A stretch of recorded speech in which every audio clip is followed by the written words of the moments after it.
2019 చివరిలో కరోనా వచ్చింది అధ్యక్ష. అప్పటిదాకా జీతాలు మంచిగానే వచ్చినాయి.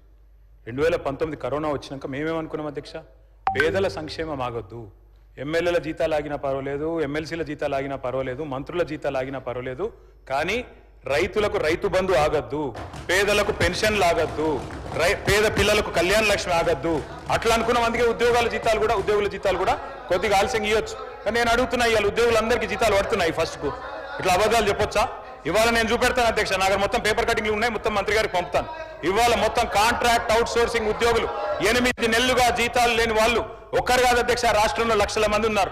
వాస్తవాలు వారికి కూడా తెలుసు అధ్యక్ష. చెబితే అధ్యక్ష ఇంకా చాలా ఉంది, నేను విమర్శ చేయట్లేదు, అనవసరంగా వారు విమర్శ చేయదలుచుకుంటే నేను కూడా చేయొచ్చు అధ్యక్ష. నేను చెప్పేది వారికి ఒకటే, కరోనా అనేది మొత్తం దేశాన్ని కాదు ప్రపంచాన్ని ఊపిన ఒక మహమ్మారి, దానికి ఎవరు కూడా అతీతులు కారు.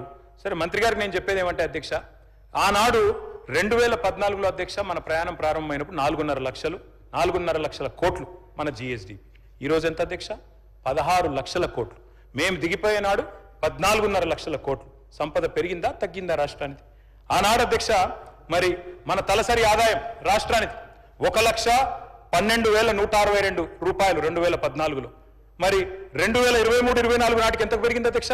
మీకు అప్పచెప్పినాడు 3,56,000తో దేశంలోనే నెంబర్ 1 పర్ క్యాపిటల్ ఇన్కమ్ లో తెలంగాణ. ఇది వాస్తవం కాదా? మరి ఇంత మంచి రాష్ట్రాన్ని, సిరి సంపదలు గల రాష్ట్రాన్ని దివాలా అనడానికి నోరెట్లు వస్తుందండి? నాకు అర్థం కాదు. అదే మాదిరిగా అధ్యక్ష ఇంకొక మాట చెప్పాలా, మిత్రులు కొంతమంది ఈజీగా చెప్తారు అధ్యక్ష, ఏం తెలంగాణ ఒక్కటే కాదు అన్ని పెరిగినాయి కదా అంటారు అధ్యక్ష. అన్ని పెరగలేదు అధ్యక్ష. అధ్యక్ష నేను చెప్తాను ఒక్క నిమిషంలో. కర్ణాటక అధ్యక్ష 2014లో పర్ క్యాపిటల్ 1,13,000, 2024లో 3 లక్షలు. అదేవిధంగా అధ్యక్ష రాజస్థాన్ 70,000 2014లో, 2024లో 1,68,000. రెండు కూడా కాంగ్రెస్ పాలిత రాష్ట్రాలు కాబట్టి చెప్తా ఉన్నా. దేశం మొత్తం చూస్తే పెరిగింది 112% తలసరి ఆదాయం. రాజస్థాన్లో 140, కర్ణాటకలో 194, కానీ తెలంగాణలో 318%. ఇది మన గర్వకారణం కాదా అధ్యక్ష? అధ్యక్ష ఇవాళ దేశంలో నెంబర్ 1గా సిక్కిం, గోవా తర్వాత చిన్న రాష్ట్రాల తర్వాత తలసరి ఆదాయంలో మనం ఉంటే దానికి కూడా ఒప్పుకోకపోతే ఎట్లా? అదేవిధంగా అధ్యక్ష నేను మొన్న చెప్పాను, చెన్నైలో కూడా చెప్పాను డిలిమిటేషన్ మీటింగ్లో, 2.8% ఉన్న తెలంగాణ ఇవాళ భారతదేశంలో 5% జీడీపీకి కాంట్రిబ్యూట్ చేస్తున్నది. వచ్చినాడు తెలంగాణ రాష్ట్రం ఏర్పడ్డ నాడు మన contribution 4% to the nation. Today we are contributing 5.1%. ఇది మన గర్వకారణం కాదా? మరి నిజంగానే మీరు అన్నట్టు దివాలా తీస్తే అది తగ్గుతుందా పెరుగుతుందా? అధ్యక్ష ఇంకొక మాట అంటా ఉన్నా అధ్యక్ష, ఒకటి కాదు అధ్యక్ష, రిపోర్ట్లు బోలెడు ఉన్నాయి. మల్టీ డైమెన్షనల్ పావర్టీ తగ్గింది, హౌస్ హోల్డ్ ఇన్కమ్ పెరిగింది, ఇవన్నీ కూడా రిపోర్ట్స్ ఉన్నాయి. నేను వాటికి జోలికి పోను అధ్యక్ష. మొన్న February 17, 2025 నాడు ఒక రిపోర్ట్ విడుదల చేశారు అధ్యక్ష మన రాష్ట్ర ప్రభుత్వం. అందులో 10 సంవత్సరాల అచీవ్మెంట్స్ చూస్తే మరి ఎందుకో కానీ తెల్లారి వరకే డిలీట్ చేయించారు అధ్యక్ష. 10 సంవత్సరాల డెవలప్మెంట్ చూపెట్టినందుకు కొంతమంది ఉద్యోగుల మీద చర్య కూడా తీసుకున్నారని చెప్పి నేను విన్నాను అధ్యక్ష. అధ్యక్ష నేను ఒకటే చెప్తా ఉన్నా, ఆనాడు మిగులు రాష్ట్రంగానే మన ప్రయాణం ప్రారంభమైంది. మీకు ఒక విషయం దయచేసి అందరు కూడా తెలుసుకోవాలి. మేము ఆనాడు తెలంగాణ ఉద్యమంలో ఉన్నప్పుడు పెద్దలు కేసీఆర్ గారు, పెద్దలు జయశంకర్ గారు ఎప్పుడు చెప్పేవారు, తెలంగాణ 1948లో సర్ప్లస్ స్టేటే, 1956లో ఆంధ్రాతో కలిసినాడు సర్ప్లస్ స్టేటే, 68లో ఉద్యమం ప్రారంభమైనాడు మొదటి దశ ఉద్యమం, ఆ రోజు సర్ప్లస్ స్టేటే, 2001లో సర్ప్లస్ స్టేటే, 2014లో సర్ప్లస్ స్టేటే, 2025లో కూడా సర్ప్లస్ స్టేటే, మిగులు రాష్ట్రమే. నేనేదో ఊరికే చెప్పట్లేదు అధ్యక్ష. సర్ప్లస్ అంటే ఏంది అధ్యక్ష? సర్ప్లస్ అంటే అధ్యక్ష తెలంగాణ రెవెన్యూ రిసీట్స్ ఉంటాయి, తెలంగాణ రెవెన్యూ ఎక్స్పెండిచర్ ఉంటుంది. రెవెన్యూ రిసీట్స్ అంటే రాష్ట్రం యొక్క సొంత పన్నుల ఆదాయం, పన్నేతర ఆదాయం, నాన్ ట్యాక్స్ రెవెన్యూ. అదే మాదిరిగా మనకు కేంద్రం నుంచి వచ్చే సెంట్రల్ షేరు, అదేవిధంగా గ్రాంట్స్ ఇనేడ్, ఈ 4 కలిపితే రెవెన్యూ రిసీట్స్ అధ్యక్ష. రెవెన్యూ ఎక్స్పెండిచర్ అంటే జీతాలు, పెన్షన్లు, మిత్తీలు, అదేవిధంగా సబ్సిడీలు, ఈ 4 అధ్యక్ష. రెవెన్యూ ఒకవేళ రెవెన్యూ ఇన్కమ్, రెవెన్యూ రిసీట్స్ కనుక రెవెన్యూ ఎక్స్పెండిచర్ కంటే ఎక్కువ ఉంటే we are revenue surplus. Today I'm going to share the details with you sir. మీరు 2014లో రాష్ట్రాన్ని మాకు అప్పచెప్పినప్పుడు ఆనాడు కాంగ్రెస్ పార్టీ 369 కోట్ల రెవెన్యూ మిగులుతో మాకు అప్పచెప్పింది. మళ్ళీ మేము తిరిగి మీకు అప్పచెప్పినాడు 2023లో 5,944 కోట్ల రెవెన్యూ సర్ప్లస్ తో మీకు అప్పచెప్పినాం. ఈరోజు మీరు బడ్జెట్ ఇక్కడ పెట్టినారు, ఏం పెట్టారు? ఇందులో 2,700 కోట్ల రెవెన్యూ సర్ప్లస్ అని పెట్టినారు. నేను అడుగుతా ఉన్న బట్టి విక్రమార్క గారిని, పెద్దలు ముఖ్యమంత్రి గారిని, అధ్యక్ష తెల్లారలేస్తే చెప్తారు అధ్యక్ష అప్పులు వడ్డీలు కట్టడానికే మాకు డబ్బులు లేవని. వాస్తవమైంది అధ్యక్ష. మరి అయితే మీరు బడ్జెట్లైనా తప్పు చెప్తున్నారు లేదా బయటనైనా తప్పు చెప్తున్నారు. ఒక దిక్కేమో మీరు సర్ప్లస్ చూపెడుతున్నారు. సర్ప్లస్ అంటే ఏంటిది? జీతాలు గట్టంగా, మిత్తిలు గట్టంగా, పెన్షన్లు ఇయ్యంగా, సబ్సిడీలు ఇయ్యంగా మా దగ్గర 2700 కోట్ల రెవెన్యూ మిగులు ఉంది అని మీరే బడ్జెట్లో చెప్పినరు. మరి ఇంకో దిక్కేమో అప్పుల కోసం అప్పులు తెస్తున్నాం, వీఆర్ నాట్ సర్ప్లస్ స్టేట్ అన్నట్టు, మనం ఏదో నిజంగా చెప్పబట్టుకొని నిల్చున్నట్టు ఈ రకంగా మాట్లాడడం మంచిది కాదు అధ్యక్ష. నేను మొత్తం సబ్జెక్టే మాట్లాడుతున్నా సార్, సబ్జెక్టే టైం ఎట్లా డిసైడ్ చేసినామంటే కేటీఆర్ గారికి 30 మినిట్స్, మహేశ్వర్ రెడ్డి గారికి 15 మినిట్స్, అక్బరుద్దీన్ ఓవైసీ గారికి 15 మినిట్స్, సిపిఐ సాంబశివరావు గారికి 5 మినిట్స్, శంకరయ్య గారికి 30 మినిట్స్. మీరు ఇప్పటికే 45 మినిట్స్ మాట్లాడారు.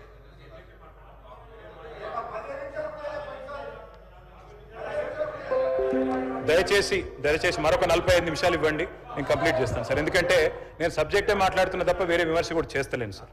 సార్ స్పీకర్ సార్, నాడు రాష్ట్రం ఏర్పడ్డ నాడు సగటు ఆదాయం నెలకి 3,500 కోట్లు. మన ముఖ్యమంత్రి గారు చెప్పినారు నెలకు సగటు ఆదాయం ఈరోజు 18,000 కోట్లు. మరి పెరిగిందా సార్, తగ్గిందా తెలంగాణ? అంటే అధ్యక్ష నేను ఎందుకు చెప్తున్నా ఇదంతా అంటే, మీరే బడ్జెట్లో ఒక మాట చెప్తారు, మీరే బయట ఇంకో మాట చెప్తారు. ఇక్కడనేమో రెవెన్యూ సర్ప్లస్ అంటారు, బయటనేమో మరి మాకు అప్పులు కట్టేందుకు మిత్తిలు కట్టేందుకే పైసలు లేవు, అప్పులు తెస్తున్నామని చెప్తారు. ఇంకోదికి అధ్యక్ష మీరే సోషియో ఎకనామిక్ అవుట్లుక్లో చెప్పినారు కమిటెడ్ ఎక్స్పెండిచర్. కమిటెడ్ ఎక్స్పెండిచర్ అంటే ఏంది సార్? మీరు అప్పులు, వడ్డీలు, జీతాలు, పెన్షన్, ఈ 4 కలిపి కమిటెడ్ ఎక్స్పెండిచర్. రూపాయికి 47 పైసలు మాత్రమే కమిటెడ్ ఎక్స్పెండిచర్ అని మీరే చెప్పినారు, ఆ బుక్లో చూసుకోండి సోషియో ఎకనామిక్ అవుట్లుక్లో. మరి రూపాయికి 47 పైసలు మాత్రమే దానికి పోతుంటే ఇంకా 53 పైసలు మీకున్నాయి కదా డెవలప్మెంట్. ముఖ్యమంత్రి గారు ఢిల్లీలో చెప్పినారు 18,000 కోట్లలో 6,000 ఇటు కడుతున్నా, 6,000 అటు కడుతున్నా, నాకు మిగిలేదు 500 కోట్లు కూడా లేదు క్యాపిటల్ ఎక్స్పెండిచర్ అని చెప్తున్నారు ముఖ్యమంత్రి గారు. ఇది ఎక్కడ అబద్ధం, ఇది ఎక్కడి పద్ధతి అధ్యక్ష? ఇంకొక మాట అధ్యక్ష, ఈరోజు ఇప్పుడున్న పరిస్థితుల్లో అధ్యక్ష వాస్తవం ఏంది అంటే, భారతదేశంలోనే, ఇది నా మాట కాదు, రేవంత్ రెడ్డి గారు ఆనాడు పిసిసి అధ్యక్షుడిగా చెప్పిన మాట, దేశంలోనే అత్యధిక ఆదాయం గల రాష్ట్రం తెలంగాణ, ధనిక రాష్ట్రం అని చెప్పారు. ఎందుకు చెప్పారు? ఆ రోజు ఇన్ని హామీలు ఇస్తున్నారు కదా, ఎట్లా అమలు చేస్తారు మీరు అని కొంతమంది అడిగితే, అటు బట్టి గారు కానీ ఇటు రేవంత్ రెడ్డి గారు కానీ ఇద్దరు చెప్పినారు, మా కాంగ్రెస్ పార్టీకి అనుభవం ఉంది, అవగాహన ఉంది, పేదలకు చేయాలనే సంకల్పం ఉంటే చాలు చేస్తామన్నారు అధ్యక్ష. చెయ్యండి మీరు, యూ షుడ్ సక్సీడ్ అని కోరుకుంటున్నాం మేము అధ్యక్ష. వాస్తవం ఏంటి అంటే అధ్యక్ష, ఈరోజు వీళ్ళు ఎందుకు ప్రచారం చేస్తున్నారు అధ్యక్ష? ఇట్లా అప్పులు అప్పులు అప్పులు అని తెల్లారు లేస్తే థాట్ పోలీసింగ్, ఒక ప్రాపగాండా పెడ్లింగ్ ఎందుకు చేస్తున్నారు? మాకు తెలుసు, ప్రజలకు కూడా అర్థమైంది అధ్యక్ష. ఎందుకు అంటే అధ్యక్ష, వీళ్ళు అలవిగాని హామీలు ఇచ్చి 6 గ్యారంటీలు 100 రోజులని అఫిడవిట్లు పెట్టి, బాండ్ పేపర్లు పెట్టి, మొత్తం కలిపి డిక్లరేషన్ల పేరిట 420 హామీలు ఇచ్చి ఈరోజు కేవలం వాటిని ఎగ్గొట్టడానికి, 420 ఎన్నికల హామీలను కట్టగట్టి ఏట్లో పారేయడానికి, అదేవిధంగా గ్యారంటీలను గంపగుత్తగా గంగలో కలిపేయడానికి, డిక్లరేషన్లను మూటగట్టి మూసిలో పారేయడానికి ఇవాళ అప్పులు అప్పులు అప్పులు అంటూ సాకులు వెతుకుతున్నారు అధ్యక్ష. ఇది వాస్తవం అధ్యక్ష. థాట్ పోలీసింగ్ చేస్తున్నారు, తెల్లారు లేస్తే ఒకటే రకంగా అప్పులు అప్పులు, కింది నుంచి మొదలు పెడితే పైదాకా. కానీ వాస్తవం ఏంటి అధ్యక్ష? కొందరిని అన్నిసార్లు మోసం చేయొచ్చు, కొందరిని కొన్నిసార్లు మోసం చేయొచ్చు, కానీ అందరినీ అన్నిసార్లు మోసం చేస్తాననుకుంటే మాత్రం అది కుదరదు అనే మాట కూడా నేను విజ్ఞప్తి చేస్తా ఉన్నా అధ్యక్ష. ప్రజలు ఎదురు చూస్తున్నారు. ఈ బడ్జెట్ స్పీచ్ 15 నెలలు, ఇవాళ వీళ్ళు పెట్టిన 2వ బడ్జెట్ అధ్యక్ష. ఇది 2వ బడ్జెట్ అంటే ఒక ప్రభుత్వానికి 5 బడ్జెట్లు పెట్టే అవకాశం ఉంటుంది. మరి 2వ బడ్జెట్ అంటే 40%. మీరు ఇప్పటికే మీ విధానాలు ఏంది, మీ ప్రాధాన్యాలు ఏంది ఈరోజు చెప్పేసినారు మీరు. మరి ఇందులో ఏముంది అధ్యక్ష? ఈ బడ్జెట్లో 100 రోజుల్లో 6 గ్యారంటీలు అన్నారు, 500 రోజులు దగ్గర పడుతుంది అధ్యక్ష. ఎప్పుడెప్పుడు వస్తాయి డబ్బులు, గ్యారంటీలు అని చెప్పి ప్రజలు ఎదురు చూస్తూ ఉన్నారు. ఇవాళ వాస్తవం ఏంటంటే అధ్యక్ష, 15 నెలల ప్రయాణం మీద ఏమన్నా నిజాయితీగా ఆత్మవిమర్శ ఉంటుందేమో, సరి చేసుకుంటారేమో, కొత్త పథకం ఒక్కటన్నా పెడతారేమో అనుకున్నాం. కానీ 6 గ్యారంటీలకు చూస్తుంటే మంగళం బాడినట్టే కనబడతా ఉన్నది అధ్యక్ష. అధ్యక్ష రాహుల్ గాంధీ గారు స్వయంగా చెప్పారు అధ్యక్ష, 6 గ్యారంటీలకు వెంటనే చట్టబద్ధత కల్పిస్తామంటూ రాహుల్ గాంధీ గారు, సోనియా గాంధీ గారు స్వయంగా చెప్పిన మాట. కానీ ఈ రోజు వరకు చట్టబద్ధత లేదు, ఏది జరగలేదు అధ్యక్ష. 15 మాసాల్లో అధ్యక్ష శ్వేతపత్రాలు, దరఖాస్తులు తప్ప సాధించింది ఏమీ లేదు అధ్యక్ష. ఇవాళ తెలంగాణలో పాపులర్ గా నడుస్తున్నది ఏంటంటే అధ్యక్ష, డైలాగ్ ఇవ్వాలి, ఎవరిని అడిగిన మంత్రులను తెలియదు, గుర్తులేదు, మర్చిపోయినాం. 6 గ్యారంటీలు అమలు తెలియదు, 420 హామీలు ఎప్పుడు తెలియదు, డిక్లరేషన్లు మర్చిపోయినరు, అభినవ గజనీలుగా మారిపోయిన పరిస్థితి అధ్యక్ష. వీళ్ళ హామీలేమో తాటాకంత, కానీ ఇచ్చింది మాత్రం ఈ తాకంత కూడా లేదు అధ్యక్ష. ఎగవేతలు, కోతలు, ఎగనామాలు, పంగనామాలు జాబితా చాలా పెద్దగా ఉంది అధ్యక్ష. అధ్యక్ష ఎట్లుందంటే అధ్యక్ష వీళ్ళది, అప్పట్లో ఒక సినిమా వచ్చింది అధ్యక్ష, నేను చిన్నగా ఉన్నప్పుడు, ఆహా నా పెళ్ళంట అని. ఒక ఆయన నేను చికెన్ తింటా అంటే కోటా శ్రీనివాసరావు గారు నువ్వు రా రా అని పిలుస్తాడు అధ్యక్ష. పిలిచి ఆయనతో ఏం చేస్తాడు అధ్యక్ష, కారపు మెతుకులు పెట్టి ముంగట కోడిని కట్టేస్తాడు అధ్యక్ష, ఇదే తిను అని. గట్లే ఉంది అధ్యక్ష, వీళ్ళు 6 గ్యారంటీలు, డిక్లరేషన్లు, 420 హామీలు, తప్పిన ప్రతి మాట అధ్యక్ష ప్రజల్లో మన మీద విశ్వాసాన్ని దెబ్బతీస్తుంది. బ్రోకెన్ ప్రామిసెస్ ఈరోడ్ ఫెయిత్ అధ్యక్ష. Sir, when leadership fails the entire system suffers. అధ్యక్ష, ఎన్నికల ఏరు దాటినాక ఇవాళ హామీల బోట్ను తగలేస్తున్నారు మీరు, విశ్వాసం కల్పించి విశ్వాసఘాతకం చేస్తున్నారు. మేనిఫెస్టోలతోనే ఎన్నికల్లో గెలుస్తాం అధ్యక్ష. మేనిఫెస్టో అంటే ఒక ప్రమాణ పత్రం అధ్యక్ష ప్రజలకు మనకు. కానీ ఏం జరుగుతుంది అధ్యక్ష ఈరోజు రాష్ట్రంలో? ఒక సింగిల్ డే లావాదేవీగా మారిపోయింది మేనిఫెస్టో అంటే. ఎన్నికల్లో ఓట్లు వేయించుకోవడం తప్ప ఆ తర్వాత గద్దెనెక్కిన తర్వాత 5 ఏళ్లు మర్చిపోయే పరిస్థితి. మేనిఫెస్టో అమలు చేయకపోతే అడగాల్సిన బాధ్యత ప్రతిపక్షంగా మాది అధ్యక్ష. ఖచ్చితంగా అడుగుతాం. మీరు అమలు చేయకపోతే చేసేదాకా వెంటబడతాం. కానీ దుర్మార్గం ఏంటంటే అధ్యక్ష, ఈయని కూడా ఇచ్చినట్టు చెప్తున్నారు. జాతీయ మీడియాలో వేరే వేరే రాష్ట్రాల్లో ఆడబిడ్డలకు మహాలక్ష్మి పథకం ఆల్రెడీ చాలా అయిపోయింది, 90 లక్షల మందికి నెలకు 2,500 రూపాయలు ఇస్తున్నామని చెప్పి వారి సోషల్ మీడియా కన్వీనరు ఎంపీ గారు శ్రీప్రియ శ్రీనాటే గారు చెప్తా ఉన్నారు. ఈ కరెక్టా అధ్యక్ష ఇట్లా చెప్పడం?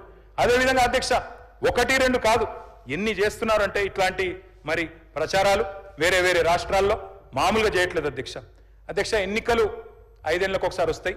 అదృష్టం ప్రజల దయ ఎవరుకుంటే వాళ్ళు గెలుస్తాం అధ్యక్ష. కూర్చుంటాం, అధికారంలో మేము 10 ఏళ్ళు ఉన్నాం, మీరు 5 ఏళ్ళు ఉంటారు. తప్పకుండా భవిష్యత్తులో ఎవరు వస్తారో ప్రజలు నిర్ణయిస్తారు. కానీ ఎట్లా ఉందంటే అధ్యక్ష, ప్రభుత్వం అనేది నిరంతర ప్రక్రియ అధ్యక్ష. ఒకరు వస్తారు, ఇంకొకరు పోతారు. It's continuous institution, continuous process. ఒక రాజ్యాన్ని ఇంకో రాజ్యం దండెత్తి ఆక్రమించుకోవడం అన్నట్టు కాదు అధ్యక్ష. ఓడిపోయిన రాజులను పట్టుకొచ్చి బందీఖాన్లో వేయడం, చంపేయడం ఇది ఆనాడు మధ్యకాలంలో చేసేది అధ్యక్ష. శాసనాలు జరిపేయడం, రాజముద్రలు మార్చడం ఒకప్పుడు జరిగేది.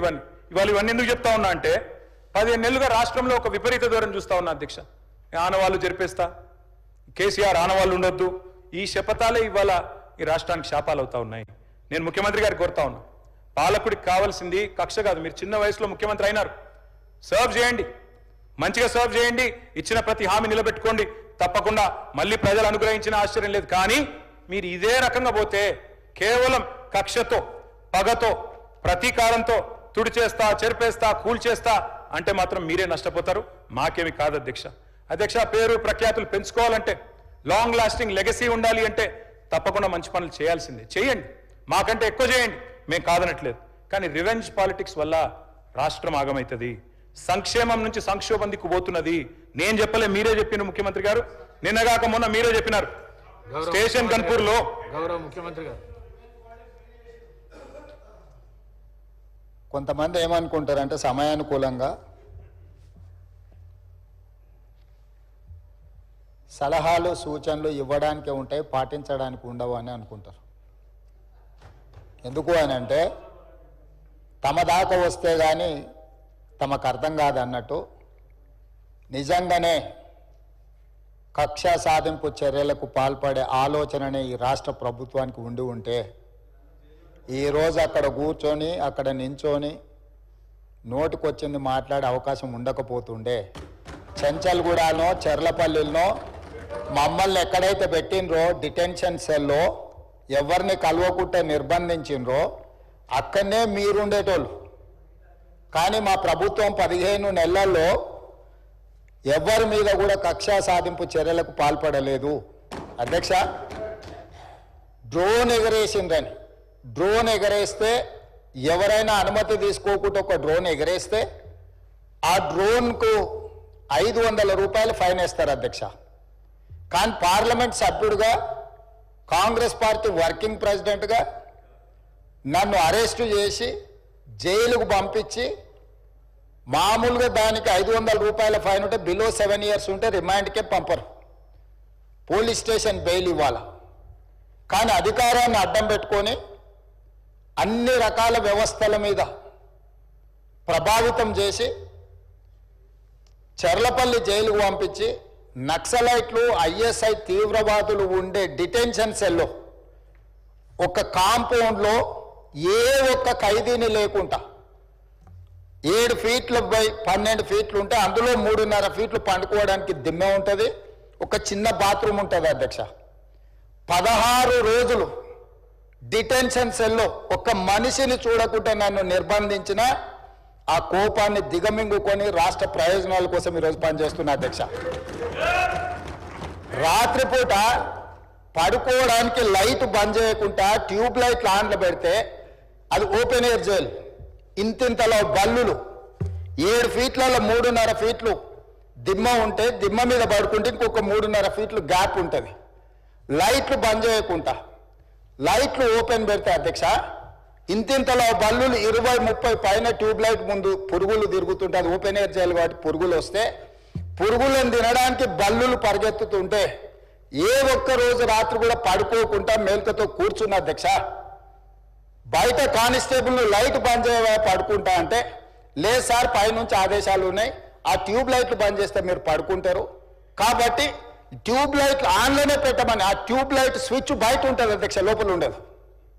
ఆ చిన్న బాత్రూమ్ చిన్నది కూర్చుంటే బయటకు కనిపించేటట్లు ఉంటుంది అధ్యక్ష. ఒకసారి నేను ఎమ్మెల్యేల హోమ్ కూడా నా దగ్గర ఉంది కదా, ఎమ్మెల్యేలను నేను తీసుకెళ్తా, మంత్రులను తీసుకెళ్తా. ఏ జైల్లో ఐఎస్ఐ తీవ్రవాదులను కరడుగట్టిన నక్సలైట్లను బంధిస్తారో పార్లమెంట్ సభ్యుని నన్ను 16 రోజులు అందులో బంధిస్తే 16 రోజులు రాత్రిపూట ఏ ఒక్క రోజు పడుకోలేదు అధ్యక్ష. పొద్దున పూట బయటకు వదిలినప్పుడు 6 గంటలకు వచ్చి ఖైదీలను బయటకు వదులుతారు కదా అధ్యక్ష. బయట ఒక చెట్టు ఉంటే 16 రోజులు పొద్దున పూట చెట్టు కింద పడుకున్న అధ్యక్ష. అయినా నేను కోపం ప్రదర్శించలే. ఇవన్నీ కూడా దేవుడు అనేటోడు ఉంటాడు, చూస్తాడు, అంతకు 4 ఇంతలు అనుభవిస్తారని నేను అనుకున్నా. సరిగ్గా నేను ప్రమాణ స్వీకారం చేసే రోజే నా మీద కక్ష సాధించిన వాళ్ళని దేవుడే చూపించి దావకాండ షరీక్ చేపించిండు అధ్యక్ష. నేను ఎవరిని ఏం అనాల్సిన పని లేదు. మొదటిసారి నన్ను జైల్లో ఎన్ని రోజులు పెట్టినరో వాళ్ళకి తెలుసు. నా బిడ్డ లగ్గం ఉంటే కూడా లగ్గానికి ఇంటరిం బెయిల్ 2 గంటలు పోయి లగ్గం చూడడానికి కూడా అభ్యంతరం పెట్టి ఢిల్లీ నుంచి న్యాయవాదులను తీసుకొచ్చి ఇక్కడ వాదించి ఆయన బిడ్డ లగ్గపత్రిక రాసుకోవడానికి కూడా వెళ్ళడానికి వీల్లేదు అని చెప్పి కోర్టులో వాదించిన వాదనలు అక్కడ ఉన్నాయి అధ్యక్ష. కోర్టు నాకు కండిషనల్ బెయిల్ ఇచ్చింది అధ్యక్ష. చెర్లపల్లి జైలు నుంచి ఎన్కన్వెన్షన్ ఫంక్షన్ హాల్కి పోయి నా బిడ్డ లగ్గపత్రిక రాసుకొని అక్కడ నుంచి సీదా మళ్ళీ చెర్లపల్లి జైలుకు పోయిన అధ్యక్ష. రాజకీయ కక్ష సాధింపు మీద నాదా? నా బిడ్డ లగ్గానికే పోకుంటే నన్ను అడ్డుకున్నా ఎవరికైనా అధ్యక్ష, మన పిల్లల కంటే మనకేముంటుంది అధ్యక్ష ఈ భూమి మీద? నా బిడ్డ లగ్గానికి లగ్గపత్రిక రాసుకోవడానికి కూడా అడ్డుకుంటే కూడా నేను మిమ్మల్ని ఏమనలే. నేను పార్లమెంట్ సభ్యుడిగా ఉంటే, పార్టీ వర్కింగ్ ప్రెసిడెంట్గా ఉంటే ఎవరో జర్నలిస్టు డ్రోన్ ఎగరేసి వాళ్ళ విలాసవంతమైన బంగ్లాల వివరాలు తీసుకొచ్చి నాకు అందిస్తే వాటిని పత్రికలకు విడుదల చేసిన పాపానికి నన్ను అక్రమ కేసులు పెట్టి అదే చెర్లపల్లి జైల్లో డిటెన్షన్ సెల్లో పెట్టారు అధ్యక్ష. 16 రోజులు నిద్రలేని రాత్రులు గడిపిన పార్లమెంట్ సభ్యుడిగా, పార్టీ వర్కింగ్ ప్రెసిడెంట్గా అయినా నేను కక్ష చూపించలేదు అధ్యక్ష. నిజంగానే నేను కక్ష చూపించదలుచుకుంటే మీ కుటుంబంలో ఒక్కరు కూడా బయట ఉండరు అధ్యక్ష. అందరు చెర్లపల్లినే. నేను ఎలా ఎన్నికల ముందు చెప్పినట్టు మీకు డబుల్ బెడ్రూమ్ ఇల్లు మీరు పేదలకు కట్టియలే, మీ గ్యారంటీ కట్టిస్తే మీ కుటుంబానికి డబుల్ బెడ్రూమ్ ఇల్లు అని చెప్పుంటే అధ్యక్ష. ఎన్నికల హామీలు అమలు చేయలేదంటుంది కదా అధ్యక్ష. ఎన్నికలప్పుడు ఈ హామీ కూడా ఇచ్చిన. ఆ కుటుంబానికి చెర్లపల్లి జైల్లో డబుల్ బెడ్రూమ్ కట్టిస్తా, కొడుకు కోడలు అల్లుడు బిడ్డ ఉంటే వేరే వేరే ఎందుకుంటారు, అందరినీ కలిసి ఒకటే దగ్గర ఉండేటట్టు కట్టిస్తాను. కానీ ఆ హామీ కూడా నేను అమలు చేయలే. ఎందుకంటే నేను విఘ్నత ప్రదర్శించాలనుకున్నా. ఈ అధికారం ప్రజలు ఇచ్చింది ప్రజల సంక్షేమం కోసం, తెలంగాణ రాష్ట్ర అభివృద్ధి కోసం, పారదర్శకమైన పరిపాలన అందించడం కోసం నాకు అధికారం ఇచ్చిండ్రు. ప్రజలు ఇంత పెద్ద అధికారాన్ని, ఇంత పెద్ద బాధ్యతను ఈ వయసులో నాకు అప్పచెప్పింది నా కోపం కోసమో, లేకపోతే నన్ను నా పట్ల వాళ్ళు వ్యవహరించిన విధంగానే వాళ్ళ పట్ల నేను వ్యవహరించడానికి ప్రజలు నాకు అధికారం ఇవ్వలేదని విచక్షణను ఉపయోగించి ఈరోజు కూడా వాళ్ళ మీద ఇంతవరకు అక్రమ కేసులు పెట్టలేదు అధ్యక్ష.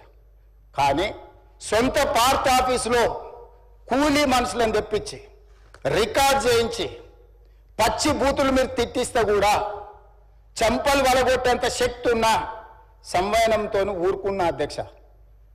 ఎవరైనా బజార్లో ఏదైనా మాట్లాడితే మాట్లాడిన దాన్ని కూడా సెన్సర్ చేస్తాం. బూతులు మాట్లాడినప్పుడు ఒక బీప్ పెడతాం అధ్యక్ష, టెలికాస్ట్ చేయొద్దని. కూలీ పైసలు ఇచ్చి కిరాయి మనుషులను పెట్టించి మీరు పచ్చి బూతులు మాట్లాడిచ్చినా నేను ఏమాత్రం కూడా కక్ష సాధింపు చర్యలకు పాల్పడలేదు అధ్యక్ష. కాబట్టి ఈరోజు మేమేదో కక్షా చర్యలకు పాల్పడుతున్నట్టు, మేము కక్షా చర్యలకే పాల్పడితే ముఖ్యమంత్రికి ఉన్న విశేషమైన అధికారాలతో మీరు ఒక్కరైనా బయట ఉండేటోళ్ళ? ఈరోజు తెలంగాణ సమాజం అన్నిటిని గమనిస్తుంది. ఎక్కడికి వెళ్ళినా అడుగుతూ ఇంకెన్ని రోజులు బయట వదిలేస్తావని తీసి లోపలే. అసలు నువ్వు లోపలేస్తావనే కదా నీకు ముఖ్యమంత్రి పదవి చేసింది, నువ్వెందుకు ఇట్లా సమయం పాటిస్తున్నావు లోపలేయమంటే కూడా నేను ఏ రోజు కూడా అటువైపు పోయలేదు అధ్యక్ష. అదేవిధంగా ధనిక రాష్ట్రం, మేము హామీలను అమలు చేసినాం. ఇక మేము సత్యహరిచంద్రుడు కూడా మమ్మల్ని చూసే నేర్చుకోవాలి, ఆయన కూడా మమ్మల్ని ఆదర్శంగా తీసుకోవాలి. ఇట్లాంటి మాటలు మాట్లాడుతుంటే పర్వాలేదు, వాళ్ళ గొప్పతనాలు వాళ్ళు చెప్పుకుంటే, నా ఇప్పు నువ్వు గోకు నీ ఇప్పు నేను గోకుతా అనే పాలసీలో వాళ్ళ గురించి వాళ్ళు గొప్పలు చెప్పుకుంటా అంటే నాకు అభ్యంతరం లేదు. కానీ ఒకటి రెండు విషయాలు, తెలంగాణ సమాజం వ్యవసాయ కూలీలు, వ్యవసాయ రైతులు వ్యవసాయం మీదనే ఆధార